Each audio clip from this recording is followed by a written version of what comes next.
नमः श्री यतिराजाय विवेकानंद सूरये सच्चित्सुखस्वरूपाय स्वामिने तापहारिणे।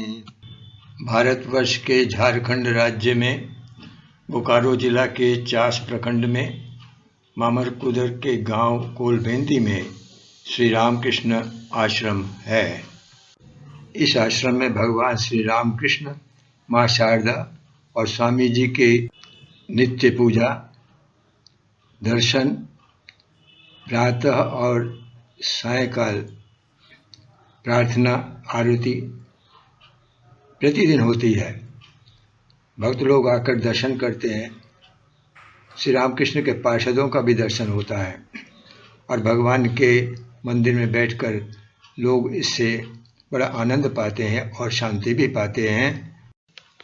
इस विद्यालय में श्री श्री माँ शारदा विद्यालय खोला गया है, जिसमें प्राइमरी, अपर प्राइमरी स्कूल है और इसमें वो ज्ञान दिया जा रहा है, वो विद्या दी जा रही है जिसकी आज बहुत आवश्यकता है। स्वामी विवेकानंद जी जिस प्रकार की शिक्षा चाहते थे, जहाँ पर लॉर्ड मैकॉले की शिक्षा से भिन्न हो, जहाँ पर दासत्व और नौकरी करने की ही शिक्षा नहीं दी जाए, बल्कि मालिक होकर के दूसरों को भी रोजगार देने की शक्ति मिले और धन धान्य संपन्न हो, गांव छोड़कर न जाएं, बल्कि गांव की ज़मीनों का उपयोग करके देश की समृद्धि बढ़ाएं, धन बढ़ाएं और देश को ऊंचा ले जाएं, देश का विकास हो, देश के अंदर आदर्श जो हमारे पूर्व संस्कृति और सभ्यता का रहा है उसकी प्रतिष्ठा हो।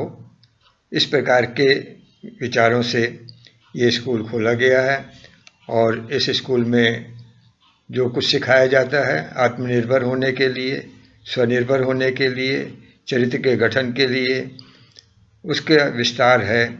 लेकिन आज हम केवल एक ही पक्ष की बात बोलेंगे कि किस प्रकार से छोटे छोटे बच्चे अपने ही गांव के अंदर रह कर के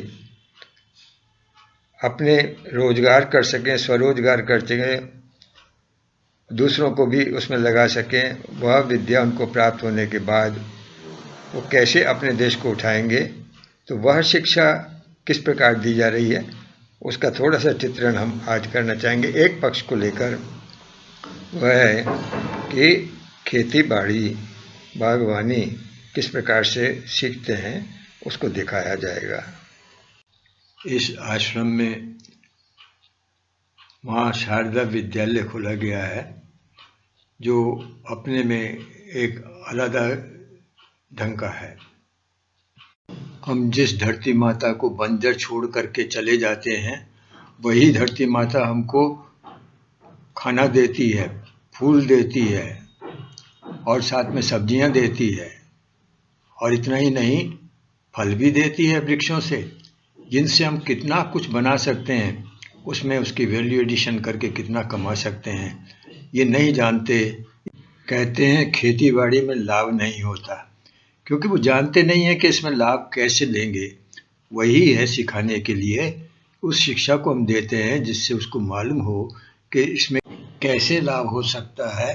ये बागवानी या खेती बाड़ी कैसे करें, शुरू कैसे करें, उसके लिए हम देखते हैं एक ज़मीन जो कभी काम में नहीं आ रही थी, उसके अंदर बहुत बड़ी बड़ी घासें हो गई, तो उसको सबसे पहले ट्रैक्टर चलवा करके उसकी घास निकाली गई और उसको इस प्रकार से प्लोइंग करने के बाद उस घास को सुखाया गया, हटाया गया, ताकि हमारी ज़मीन तैयार हो जाए।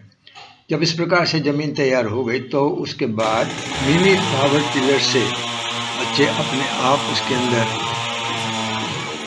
उसकी प्लोइंग करने लगे और उससे प्लोइंग 8-10 इंच तक नीचे हो जाती है और हमारा खेत तैयार हो जाता है।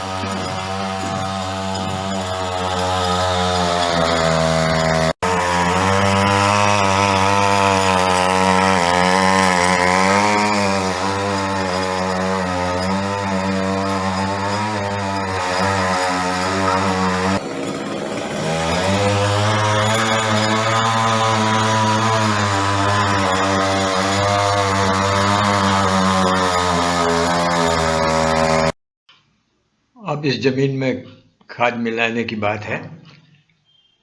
यहाँ पर केमिकल एकदम नहीं दे रहे हैं, बल्कि बच्चे खुद ही खाद तैयार कर रहे हैं, जिसको हम ऑर्गेनिक मैन्योर बोलते हैं या जैविक खाद बोलते हैं।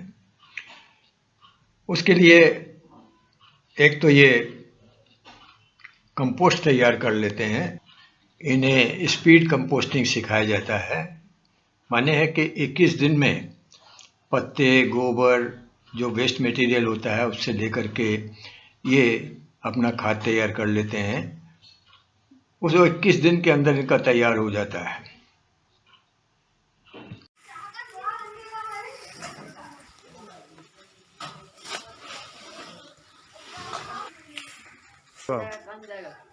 पहले दबाओ पहले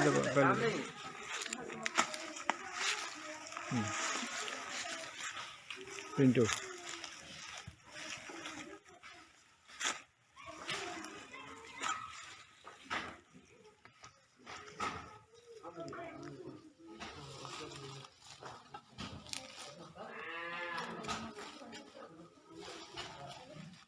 बड़ा पत्ता भी दबा दो, अंदर दबा दो, बड़ा पत्ता काट दो, थोड़ा टुकड़ा कर दो। अभी गोबर गैस प्लांट से जो निकला है ना गोबर डाइजेस्ट होकर, वो डालो इसके ऊपर, फैला दो चारों तरफ।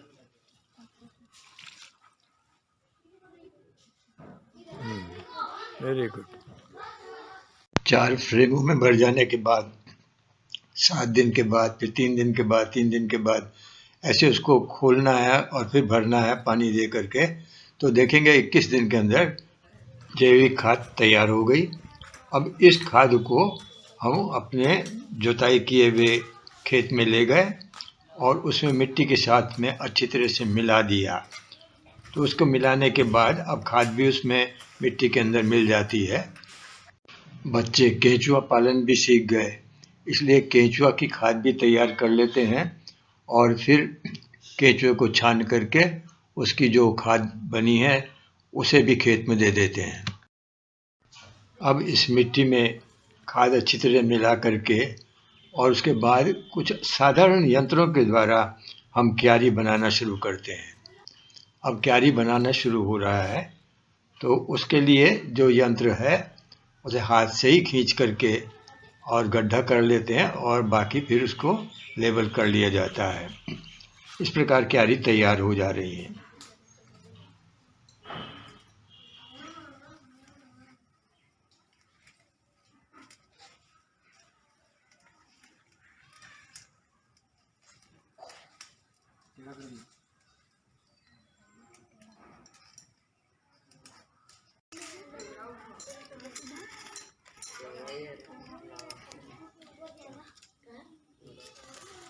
थोड़ा नीचे लगाओ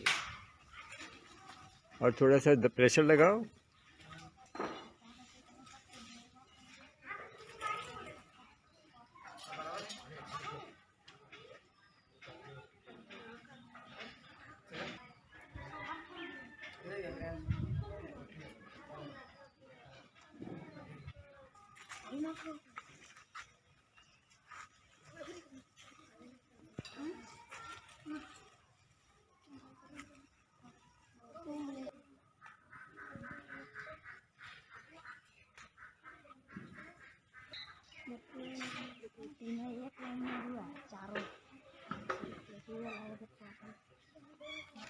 अब क्यारी तैयार हो गई।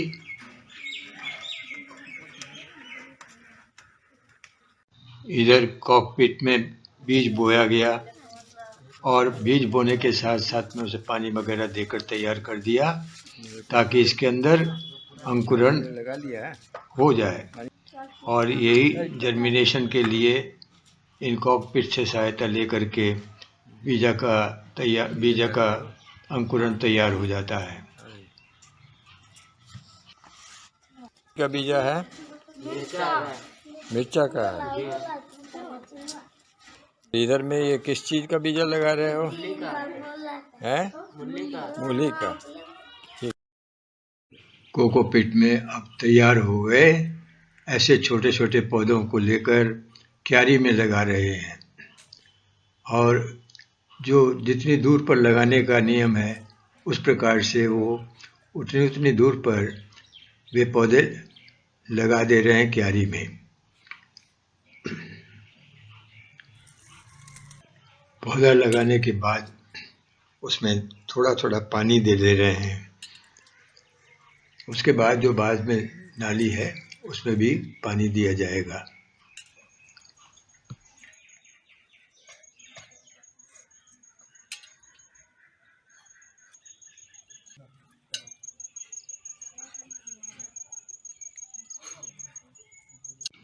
क्यारी में पौधे बड़े हो गए। इसमें लगाया गया है मूली, मटर और साथ साथ में मिर्चा। अब ये हरे भरे पौधे धीरे धीरे हमको फल देंगे, अर्थात सब्जियां देंगे। इस तरह से छोटे छोटे प्राइमरी स्कूल के बच्चे सीख रहे हैं ताकि वे अपने विद्यालय में English, mathematics, science, SST, Sanskrit और दूसरे सब्जेक्टों को सीखते सीखते इसको भी स्किल डेवलपमेंट के हिसाब से सीख रहे हैं, ताकि वे बड़े हो करके अर्थात क्लास 8 पास करके अपने खेत में ही कमाना शुरू कर देंगे। इतना पैसा जो नौकरी के लिए जाना नहीं पड़ेगा। कमाई के साथ साथ वे बच्चे आगे भी पढ़ सकते हैं, और आगे पढ़ेंगे तो बहुत अच्छा होगा कि हमारे देश में ऐसे ऑफिसर्स आएंगे, बिजनेसमैन आएंगे, या और इस प्रकार के लोग जो प्रशासक में हैं, उस प्रशासन में भी आवश्यकता पड़ती है इस ज्ञान की, जिसको खेल खेल में ये बच्चे सीख रहे हैं, ताकि अगर आईएएस ऑफिसर बनता है तो वो अपने डिस्ट्रिक्ट को बहुत अच्छी तरह डेवलप कर सकता है, अपने राज्य को और अच्छी तरह से डेवलप कर सकता है, ये कृषि के ज्ञान के कारण, क्योंकि यही कृषि प्रधान देश है। आज के लिए धन्यवाद, और प्रतीक्षा करते रहें हमारे अगले वीडियो के लिए, जिस वीडियो में हम और दूसरी चीज़ें भी जो बच्चे सीख रहे हैं उसके बारे में बताएंगे, स्किल डेवलपमेंट के। धन्यवाद।